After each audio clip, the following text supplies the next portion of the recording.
Bonjour à tous, bienvenue dans cette vidéo. Aujourd'hui, pas de sujet particulier, juste l'envie de profiter de ce temps, de ce brouillard, de ce gel sur les feuilles pour essayer de faire quelques clichés. Donc on est en forêt, je suis à côté d'une mare. Je vous avouerai que personnellement, c'est pas forcément le temps que je préfère parce que voilà, j'aime bien être emmitouflé parce que le froid sur les doigts et tout ça, c'est pas trop mon truc. Mais en tout cas, pour ce qui est de la photo, je pense que c'est vraiment un temps parfait aujourd'hui. Donc on a du brouillard, on a un peu de gel, on a la température, on est tout juste en dessus de zéro.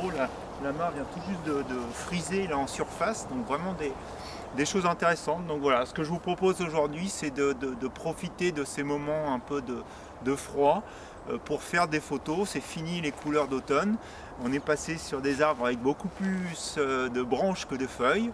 Et donc on va essayer de profiter de tout ça aujourd'hui. Allez, c'est parti pour une tournée photo.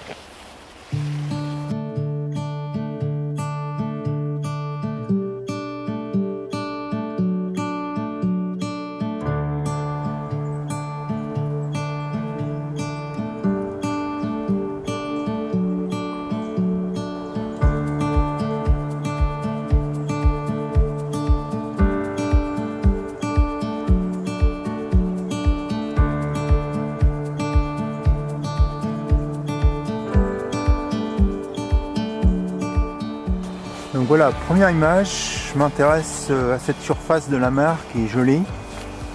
Les feuilles de chêne, les feuilles de nénuphar qui sont visibles, qui sont emprisonnées sous la glace, mélangées les unes avec les autres. L'avantage de la glace, on ne le voit pas ici beaucoup sur l'image, c'est qu'on a quelques quand même petites bulles d'air qui sont emprisonnées, mais c'est surtout qu'on n'a aucun mouvement, donc c'est relativement stable. Donc du coup ça va permettre d'avoir une photo relativement paisible quelque part. C'est l'atmosphère un peu que j'ai envie de donner sur cette image. Donc là très nettement ce que l'on voit actuellement, c'est que effectivement vous voyez, si je bouge, donc on voit mon ombre sur la mare, on voit les reflets, donc on va monter le filtre polarisant, puisque le filtre polarisant va nous éviter ces réflexions en fait sur la mare, et puis ça va nous permettre entre les feuilles de finalement mieux visualiser le fond de la mare. Donc voilà, j'ai monté le filtre polarisant. Alors c'est pas vraiment une situation où j'aime me retrouver. Déjà le montage de l'appareil photo sur le pied c'est spécial. Ensuite le filtre polarisant, il faut s'assurer qu'il est bien touché, qu'il est bien accroché, parce que si ça tombe c'est la casse. Donc voilà, on va jouer avec pour essayer de trouver le meilleur compromis au niveau des ombres. Donc sur ce genre d'image, on n'a pas vraiment besoin d'une grande profondeur de champ. Donc je vais mettre avec un diaphragme probablement à hauteur de 5-6. Je suis resté en ISO 64, j'ai suffisamment de luminosité. Et puis donc je vais faire plusieurs prises de vue, donc en essayant de tourner le filtre polarisant pour obtenir le meilleur compromis entre les reflets et l'absence de reflets. Alors c'est parti pour les prises de vue.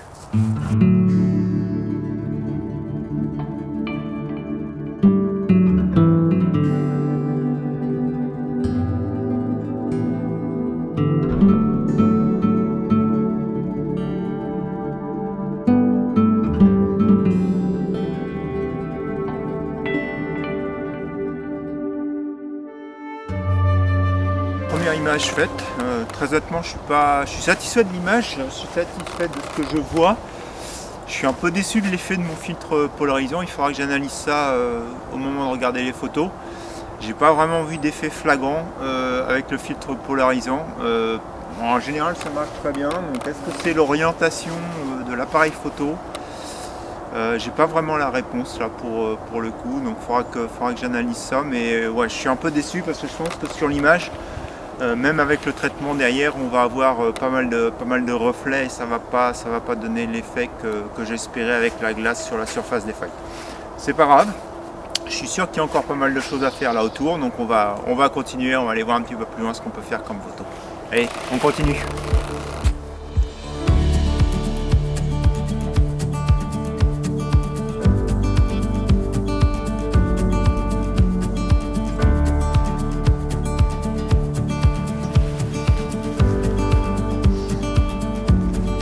Je suis arrivé sur une deuxième mare.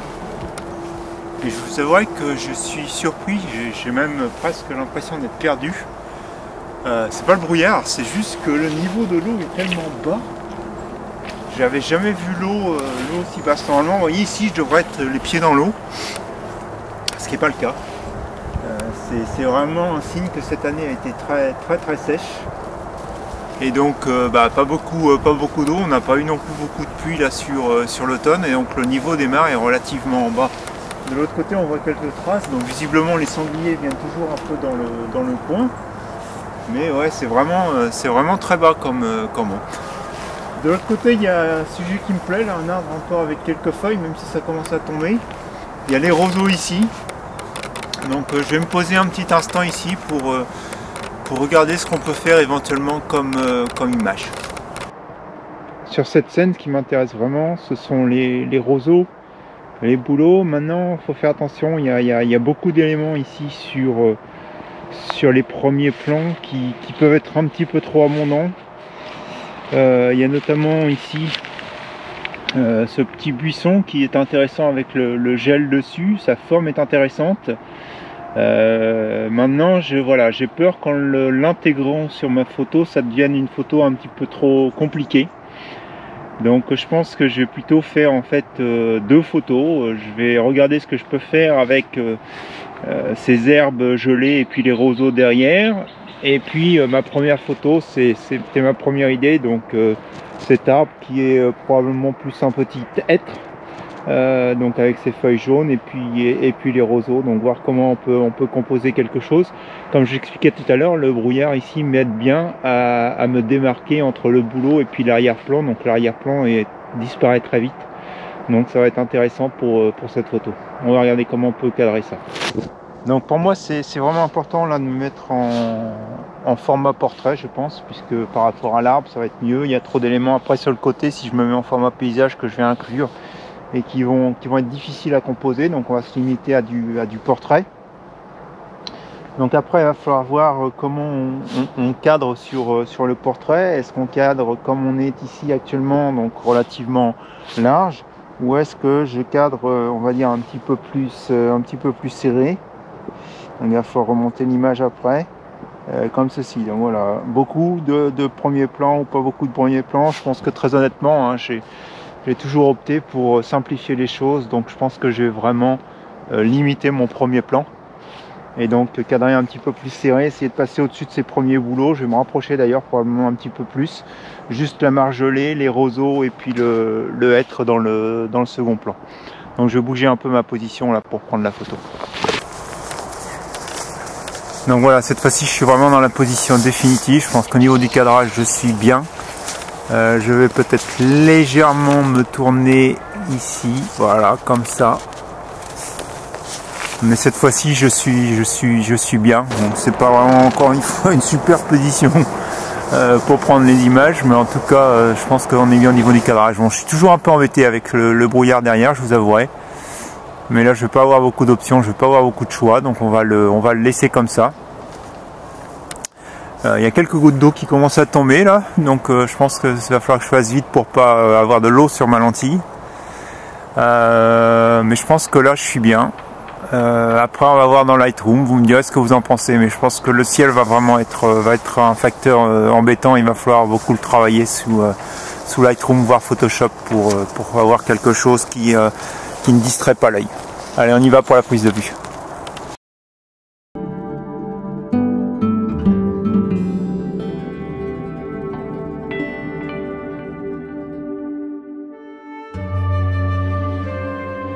Donc comme je vous le disais tout à l'heure, je vais m'intéresser aussi au gel là sur les plantes, donc notamment ici sur le roseau. Donc je me suis mis relativement près. On va mettre un diaphragme probablement de 5-6 pour pouvoir éliminer et avoir une profondeur de champ relativement faible, et puis que ça floute l'arrière-plan, et puis vraiment regarder sur les cristaux de gel. Donc on va faire une photo d'abord du roseau, et puis après je vais revenir sur ces fameuses petites plantes dont je parlais tout à l'heure. Donc j'ai finalement opté sur un diaphragme de 6,3 mis au point sur le roseau. J'ai une vitesse de 1/10. On va y aller vite fait parce que là maintenant c'est l'eau qui tombe. de l'eau ou de la glace, on ne sait plus très bien parce qu'il fait vraiment froid, mais ça devient compliqué pour prendre des photos. Donc allez, en avant, c'est parti, probablement la dernière photo, on va voir ça.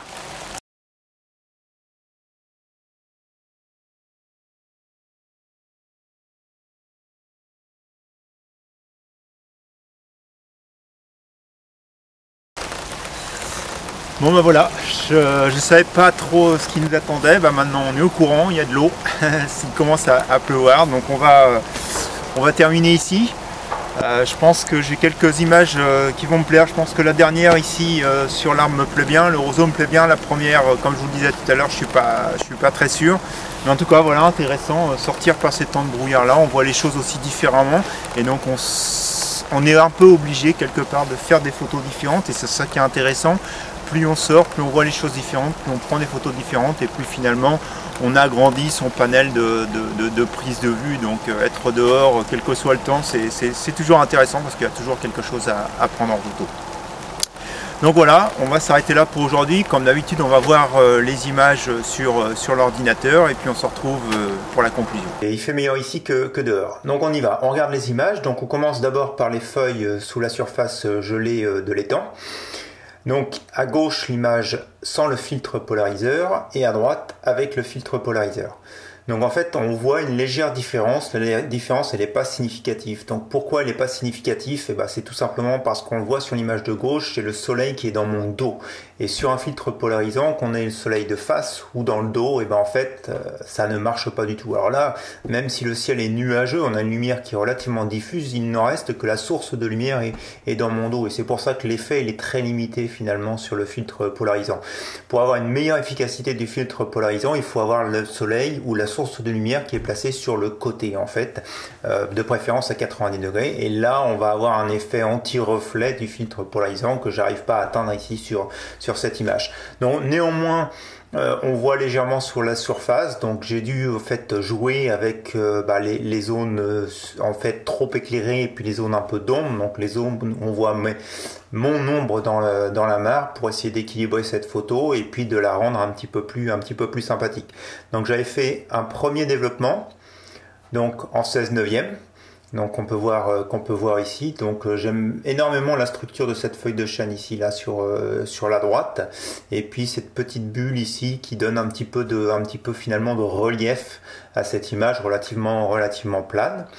Et puis donc une deuxième image, donc en 4:3, celle-ci, où là j'ai beaucoup plus donné de chaleur finalement à la photo. Si vous avez vu en fait au moment du tournage, on a une lumière qui est relativement bleue. Donc ici j'ai tourné la luminosité, en fait pardon, la balance des blancs sur l'image pour lui donner un petit peu plus de chaleur. J'ai forcément boosté pas mal les contrastes, j'ai travaillé avec des filtres gradients pour en fait retirer les zones d'ombre sur le bas et redonner un petit peu de punch aussi sur la photo. Donc voilà l'effet final, donc ce mélange de gouttes d'eau par endroit, de glace à d'autres endroits, de vert et de jaune. Je trouve cette image assez plaisante finalement, et même si mon filtre polarisant n'était pas au top, le résultat final me satisfait pas mal. Donc ensuite, il y avait cette fameuse image donc du bouleau avec ses feuilles jaunes et puis son petit frère ou son grand frère plutôt sur le côté, les roseaux. Donc là je dois vous avouer qu'en fait on est vraiment en mauvaise position sur cette photo. Donc je vais basculer sur un fond blanc. Et là, vous voyez que finalement, on n'a plus beaucoup de différence entre le brouillard là tout en haut et un blanc pur. Donc, je suis vraiment cramé en fait sur le haut. Donc, du coup, ça gêne vraiment sur la photo. Et puis, du coup, on est un peu mitigé sur cette photo. Enfin, personnellement, je le suis. J'aime bien la partie basse, j'aime bien le jaune du bouleau, j'aime bien les feuilles ici en fait qui sont légèrement parsemées ici sur le sol. Donc, ce mélange de jaune et de vert. J'aime bien la glace qu'on voit ou la gelée sur ce roseau là. Mais il manque quelque chose dans le ciel. Alors vous me direz, je pourrais utiliser peut-être luminaire fort pour faire apparaître d'un seul coup un super ciel avec des nuages. Bon, c'est pas trop mon truc, c'est la photo telle qu'elle est au moment où je l'ai prise. Il y avait quelque chose d'intéressant, mais clairement le brouillard et les hautes lumières sur le haut de l'image ne permettaient pas d'avoir quelque chose de correct. Probablement qu'il aurait fallu que je cadre un petit peu plus serré. Donc ici, juste sur la partie basse, et finalement m'intéresser au roseau et puis n'avoir que le jaune derrière lumière et le vert comme finalement toile de fond sur ma photo. Voilà, en tout cas une photo qui était prometteuse, mais comme je le sentais un peu au moment où j'ai fait la prise de vue, j'ai gêné par les hautes lumières et donc ça se ressent aussi sur l'image finale. Et donc la dernière image, le roseau, donc que je trouve relativement sympathique, ces petits cristaux de glace qui font comme des cristaux de sucre finalement sur ce roseau ici sont très sympathiques. Cette petite mouche un peu pétrifiée ou gelée ici, les fils ici qui sont aussi sur le bout, donc je sais pas, ça donne un certain relief à cette photo que j'aime beaucoup. Donc le diaphragme de 5.6 m'a permis de bien isoler en fait mon sujet par rapport à l'arrière-plan. On est dans des couleurs relativement sombres, relativement marron, mais j'aime bien ce contraste en fait entre la partie basse qui est finalement dans les parties sombres et puis la partie haute qui est dans la partie lumineuse, avec toujours un petit peu de détail, que ce soit dans la partie sombre ou dans la partie lumineuse. Donc en fait on a un histogramme ici qui est relativement bien équilibré, et puis donc cette diagonale d'un coin à l'autre de la photo que j'aime bien. Donc voilà les 4 images. Donc maintenant je vais vous les passer en diaporama, et puis n'hésitez pas dans les commentaires, faites-moi part de vos remarques, de vos idées, et puis aussi n'hésitez pas à me dire laquelle de ces photos vous préférez.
Voilà, des images qui ont demandé pas mal de traitement sur Lightroom, donc je suis vraiment finalement content de ce roseau avec sa glace, comme je le pressentais un peu sur le terrain. C'est vraiment une photo qui est intéressante. L'arbre, on est effectivement gêné par les hautes lumières, donc c'est assez difficile, même si la photo malgré tout a quelque chose d'intéressant aussi. Voilà, écoutez, j'espère que vous avez apprécié cette promenade en hiver dans le brouillard et sous la pluie à la fin, que vous avez appris pas mal de choses sur des façons différentes de faire des photos. Si c'est le cas, comme d'habitude, le petit pouce en l'air, n'hésitez pas de partager la vidéo, n'hésitez pas de commenter aussi, de me donner vos impressions par rapport à ce que vous avez pu voir, ce que vous souhaiteriez aussi voir dans les vidéos. Et puis je vous souhaite à tous donc un bon dimanche, une bonne semaine, et puis je vous dis à la semaine prochaine pour de nouvelles expériences photographiques. Allez, à bientôt!